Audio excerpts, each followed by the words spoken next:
The Airbnb awakening. Claire's kettle whistled as she shuffled across the kitchen in her slippers, still in her robe. The flat was quiet, the kind of quiet that made you feel like you were doing life right. No emails, no stress, just tea and toast. Then came the thud. She turned. A brown envelope slid through the letterbox and landed face up on the mat. That familiar HMRC stamp stared back at her like it knew her secrets. She picked it up, already sensing the weight of bad news. She opened it slowly, carefully, like peeling back the lid of something ancient and dangerous. "We are opening an inquiry into your property income." That line hit her like a cold slap. Her hand trembled. Her mug slipped from her fingers, crashing into shards on the tiled floor.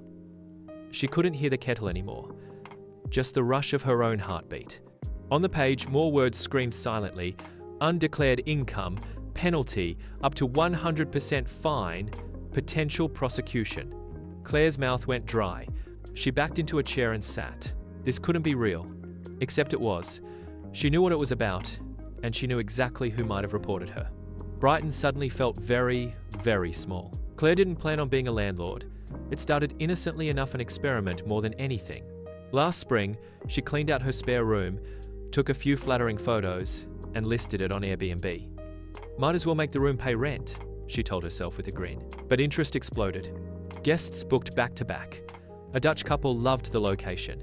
A Canadian solo traveler said the flat felt like home. 5-star reviews stacked up. Word spread. One guest turned into 10, and soon, Claire found herself blocking off weekends just to keep up. The money rolled in 50 a night, sometimes more. Over £9, zero by the end of August. She paid off her credit card, treated herself to a new espresso machine, and booked a mini break to Lisbon. Somewhere in the back of her mind, she remembered something about a rent-a-room tax allowance. $7,500 per year, wasn't it? But she brushed it off.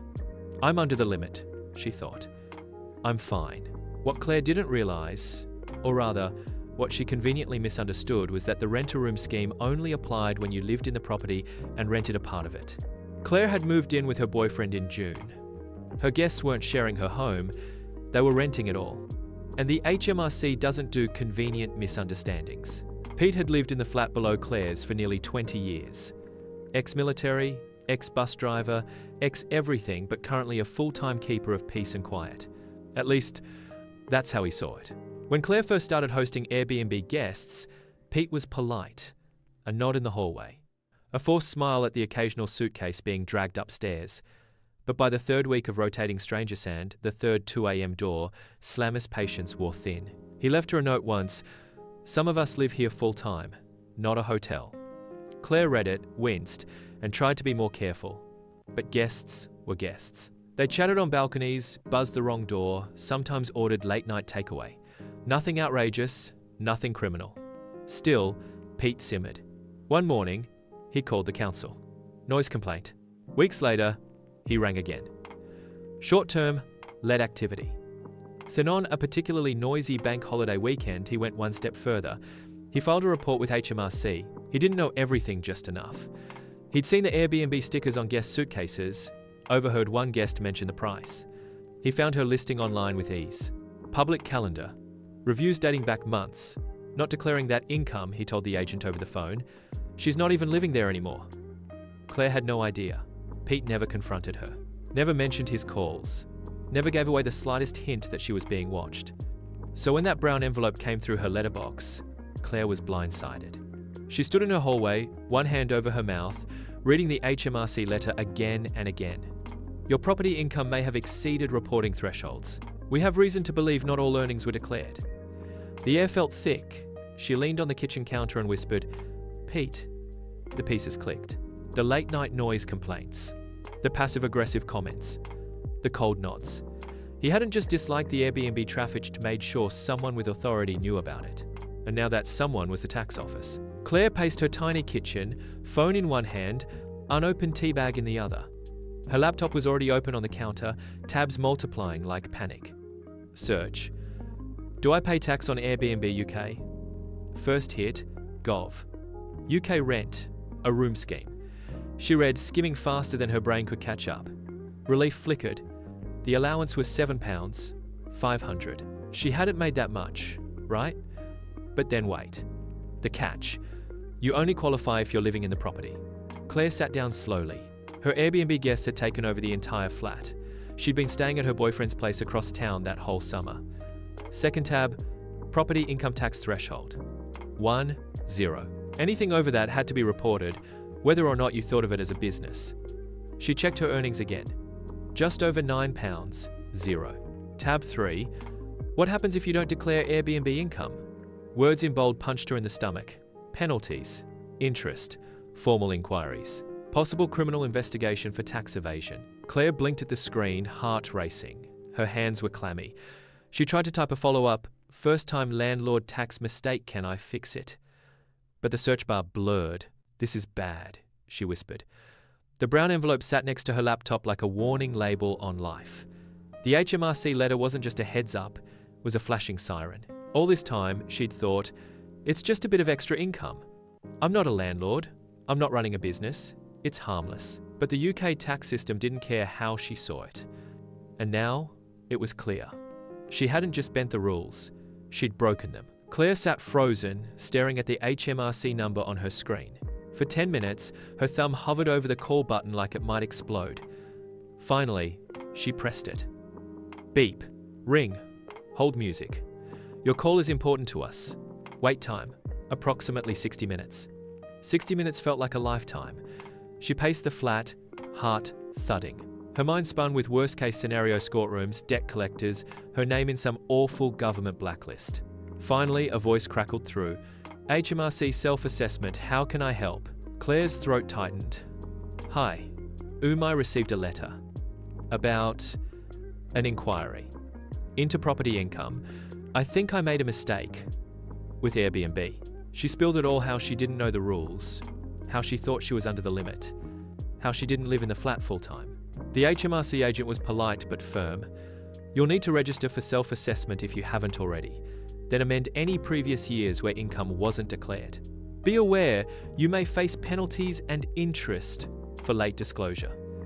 Claire gripped the edge of the table. Penalties? Yes, depending on how late and whether the error was deliberate or careless. But if you come forward voluntarily, you may reduce the fines. She thanked them, barely remembering what she said. The call ended. Her tea had gone cold. Her palms were wet. This wasn't just a forgotten form or a slap on the wrist. It was official. It was serious. And it wasn't going away. Her Airbnb experiment meant to be a little income boost had become a financial bomb ticking quietly in her inbox. No more pretending. No more side hustle fantasy. This was a full-blown crisis, and she was at the center of it. The next morning, Claire sat in front of a grey building that smelled like photocopier ink and quiet anxiety. The brass plaque read, Wilmot Keys, Chartered Tax Advisors. She walked in, clutching a folder stuffed with receipts, booking histories, and sheer panic. Across the desk sat underwearly 50s, glasses, calm in that I've seen worse sort of way. She laid it all out. The Airbnb bookings, the rent-a-room confusion, the HMRC letter, and her call with the helpline. Andrew tapped his keyboard while humming a tune that didn't match the tension in the room. Right, he said finally. You didn't live in the property. That excludes you from the £7.500 rent-a-room allowance. So all your Airbnb income from last tax year is taxable. Claire winced.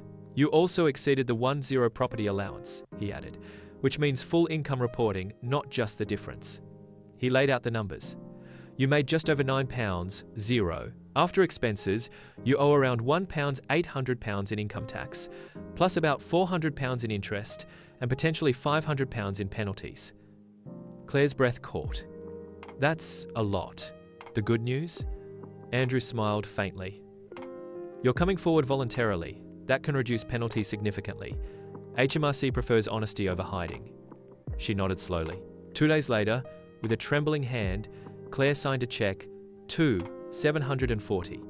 Her hand hovered as she sealed the envelope in an odd mix of shame and relief. This wasn't the future she imagined when she listed her flat on Airbnb. But it was the reality now. Lesson painfully learned. The price of not knowing her, checking the rules had come due. Still, she thought, as she dropped the letter in the postbox, maybe this was the beginning of doing things right. Claire stood at her kitchen counter, laptop open, HMRC's self-assessment portal glowing on the screen. Her tea had gone cold again, but this time it wasn't fear, just focus. She clicked through the forms, registering as a self-assessment filer. No more guessing. No more hoping it would all somehow be fine. If she was going to keep letting out the flat, it would be above board every pound, every penny. The next tab she opened was her Monzo banking app. She created a new savings pot, Airbnb tax. She stared at it a moment, then chuckled bitterly and added a castle emoji for sarcasm. From now on, 30% of every payout would go straight there. It hurt, yes, but not as much as a surprise bill from HMRC. She also updated her Airbnb listing: no parties, quiet hours strictly enforced, and a sweet note encouraging guests to keep the neighbor, Pete, happy. She even dropped a tin of shortbread at his door with a card. Thanks for keeping the neighborhood peaceful, Claire. It wasn't an apology, but it was a truce. As the kettle boiled again, she looked out at the street below. She'd lost money. She'd gained stress. But she had also gained something else, a kind of calm that only comes from facing up to mistakes. The side hustle wasn't over, it just had a new rule book. And rule number 1? The taxman always finds out eventually. Claire sits at her dining table, the hum of the fridge the only sound in the flat. She pulls out a pen and scribbles into a notepad. Next time you make money, declare it. The freedom of side income isn't worth the panic of a penalty. £9.0 felt like extra cash, but it wasn't. HMRC doesn't care if it's your first time or a small hustle. I got lucky. Some don't. Declare it early. Pay what you owe. Sleep without fear. She folds the note and tucks it into her tax file. A reminder for next time. Claire stands by the window. No more Airbnb check-ins this week. But this time, she's not worried. Now, she logs every booking. Keeps a spreadsheet. Puts aside 20% the moment a guest pays. She even hired an accountant. Her flat's the same, but she's not. She treats this like a business now. And most of all, she's not scared. Moral lesson: whether it's £1 or £10, declare it. The price of hiding is always higher than the tax itself. Follow for more real-life tax survival stories. Subscribe to avoid financial mistakes you don't see coming.